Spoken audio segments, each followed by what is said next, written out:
At what point do the Democrats just surrender and reopen, or do they just drag us all down with them? Yeah, I thought they were the party of science. And the science is if you have access to Western medicine, and we do, and most people are not 65 or over like I am, and they don't have comorbidity, they have about 1 or 2 chances in 1,000. What they risk every day with an elective surgery, less chance of dying. And so we got to change the dialectic. The people in Georgia and Florida that are Texas are going out. They're the people who are creating capital and labor and investment. And that's the kind of money that pays for the other people to be locked down. Because just because you have a pension or Social Security or you're a high school teacher and that check comes in the mail and you're locked down doesn't mean that's real money. We printed $3 trillion. Nancy Pelosi wants to print $3 trillion more. That's a construct. The only thing that will pay for your salary if you want to be locked down are people in Georgia or people in Florida creating real wealth. And the sad thing is, Laura, this whole thing in every dimension has been weaponized. Nancy Pelosi put in that recent bill agendas that never had 51%. If they were to pass, we would have $6 or $7 trillion in annual debt. It would be the largest redistribution con in our history that somebody would have to pay for it, either with negative interest rates or gas taxes or income tax. It would really be a fundamental shift to the left. And then on the more mundane level, we're getting all these Napoleonic figures that come out of the woodwork, the county commissioner, the mayor, and they're destroying the First and Second, and even the Fourth and Fifth Amendment on edicts that have no legislative majorities. Nobody voted for them. Victor, but they've gone power hungry.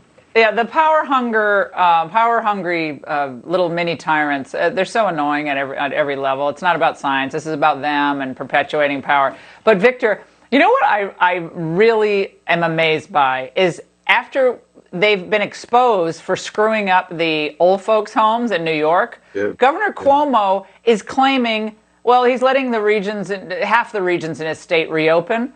But this didn't sound very, opening.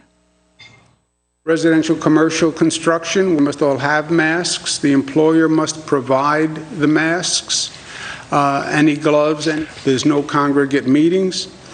For retail businesses, anyone in the vehicle must be wearing a mask. Store owner must make hand sanitizer available. Store owners should not let you in the store for an in-store pickup. Yeah, he was talking about curbside pickup, and I mean, it is just mind-numbingly detailed stuff that people can figure out on their own.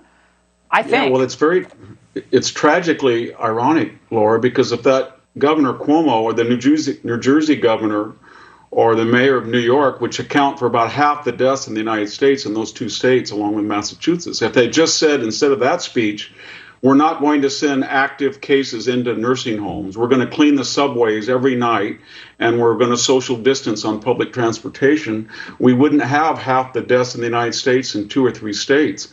And you can really see how this is becoming weaponized, and with the 2020 election looming in the distance, because I think people feel that the narrative used to be that Donald Trump caused the virus and it's going to be an epidemic. But as the cases level off, and we have another danger, and it's greater than the virus, and that's economic collapse. And so now they're almost saying, well, he's keeping us locked down, and we can't get out of it, and he's Herbert Hoover all of a sudden. And when you see Joe Biden locked in his basement, you can get the idea that they do not want him out on a campaign trail in July and August or even September. They want him to have a telecampaign from his basement starting after Labor Day, where they carry him across the finish line, because they've got an existential problem with him because he's not cognitively able to run a physical muscular campaign. I don't think he is. They're science people, but the science is telling us one thing. At least it depends on which scientist you talk to. Victor, great to see you tonight. Have a great weekend. And the Ingram angle has long